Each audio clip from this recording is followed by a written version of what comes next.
Hello दोस्तों, मेरा नाम है कंचन शुक्ला और एक छोटी सी कहानी मैं आपको सुनाऊंगी।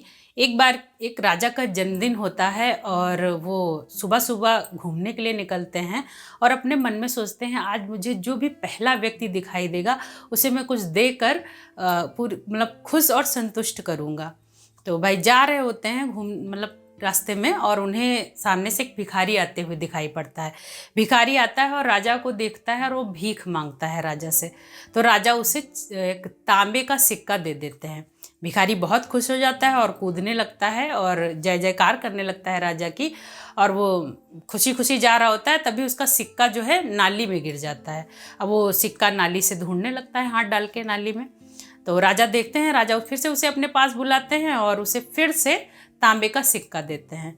भिखारी सिक्का लेता है और राजा की जय जयकार करने लगता है, खुश हो जाता है और फिर वो जाता है और वो जो पुराना सिक्का गिरा हुआ होता है वो नाली से फिर से वो ढूंढने लगता है।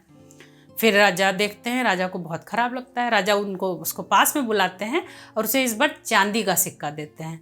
वो चांदी का सिक्का अपनी जेब में रखता है, राजा के गुणगान करने लगता है और जाके फिर से वो जो तांबे का सिक्का गिरा हुआ था नाली में, वो फिर से उसे ढूंढने लगता है। राजा देखते हैं और कुछ सोचते हैं, फिर उसे बुलाते हैं भिखारी को। इस बार वो उसे सोने का सिक्का देते हैं। वो सोने का सिक्का फिर वो अपनी जेब में रख लेता है और जाके फिर से वो तांबे का सिक्का ढूंढने लगता है। राजा को बहुत अफसोस होता है, बहुत ख़राब लगता है। वो सोचते हैं कि बहुत ज़्यादा ये गरीब है और वो सोचते हैं, अपनी सुबह की बात याद आती है कि आज मैंने सोचा था कि मैं जो व्यक्ति मुझे पहले मिलेगा उसे मैं संतुष्ट कर दूंगा, खुश कर दूंगा। तो वो उसको भिखारी को अपने पास बुलाते हैं और उससे कहते हैं कि मैं तुम्हें अपना आधा राजपाट देता हूँ, अब तो तुम खुश और संतुष्ट हो।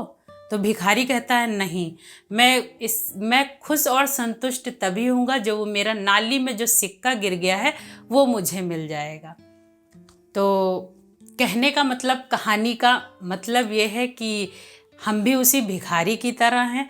हमारे पास भी भगवान ने बहुत कुछ दिया है, लेकिन हम उसी चीज़ की तलाश, उसी की चीज़ की सोच में डूबे रहते हैं जो चीज़ हमारे पास नहीं होती है। उसी को सोच सोच कर हम दुखी होते रहते हैं। इसलिए हमें भगवान का शुक्रिया अदा करना चाहिए। जो भी हमें मिला है उसको उसे देखना चाहिए। जो चीज़ें हमें मिली हैं बहुतों को वो भी नहीं मिलती हैं।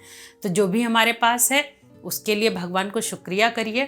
कहते हैं ना, जो प्राप्त है वही पर्याप्त है। तो बस ऐसे ही कहानी सुनते रहिए और मिलते हैं अगली नई स्टोरी में। अगर आपको मेरी कहानी अच्छी लगती तो प्लीज़ लाइक करिए, कमेंट करिए और शेयर करिए। धन्यवाद।